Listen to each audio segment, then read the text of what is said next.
Sa totoo lang tayo. Bilang isa po kayong loyalista at sumusuporta kayo kay BBM. Ganun naman si Ma'am Mara, di ba sinuportahan mo rin? Ano pong masasabi nyo kay Ma'am Mara? Bilang loyalista, nung araw pa kay Apo Lakay, lahat ng dala ni Apo Lakay, kahit ano pa siya, akin siya. Paglalaban ko lahat. Ngayon, namit ko na si Ma'am Mara sa kanya mga advocacy, talagang naantig yung ano ko. Yun ang pangarap ko. Yung pangarap niya, talagang pangarap ko. Kaya hanggang sa ngayon, loyalista ako. Dahil alam ko, ang mga Marcos lang ang magpapabago talaga. Kaya simula sa poll na wala si Apo, hindi na ako bumoto ng presidente. Bumoto na ako ng presidente nung bumalik si Bongbong. Kaya, mula ulo hanggang paa, buong lahi ko, dadalhin ka. Yes! Yes! Pinamangako ko, ma'am. Sa dami ng pamilya ko, sa dami ng awa ko, sinasabi sa inyo, ipaglalaban ko kayo.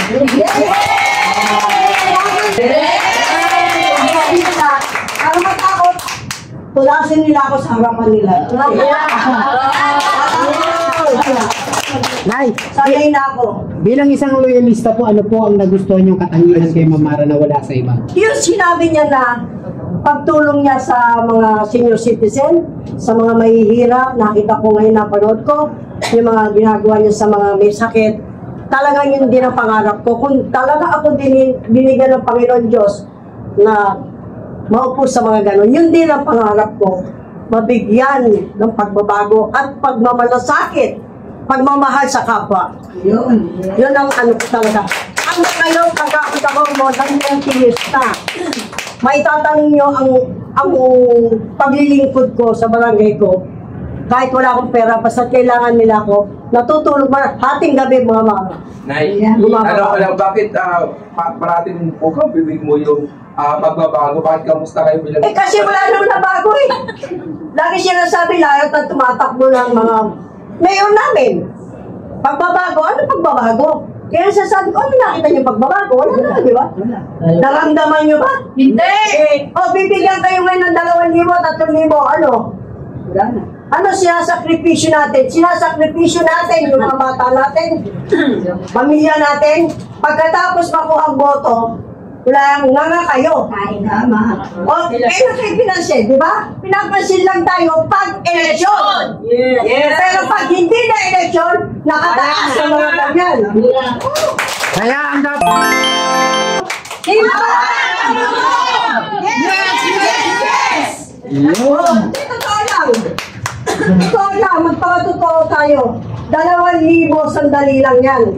Hindi ko sinabing mayaman ako. Pero yung 2,000 na yan, nothing. Ipaglaban natin yung gusto natin. Tama. Kahit 5,000 pa, binigyan niyo 5,000. Buti ko, binigyan mo ko. Dahil bilang isang Manileño, ano ba yung gusto pang mabago sa Maynila na hindi pa nagagawa ng mga nakaupo?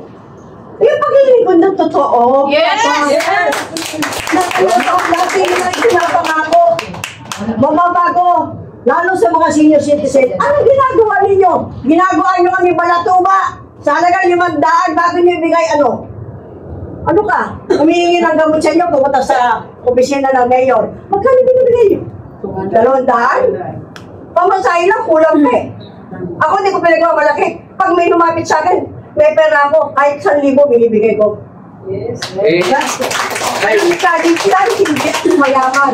Pero alam sa lugar namin, kaya may mga kabataan, buti pa kayo kagawag-Diyos tayo mag-solicit 1,000 basketball.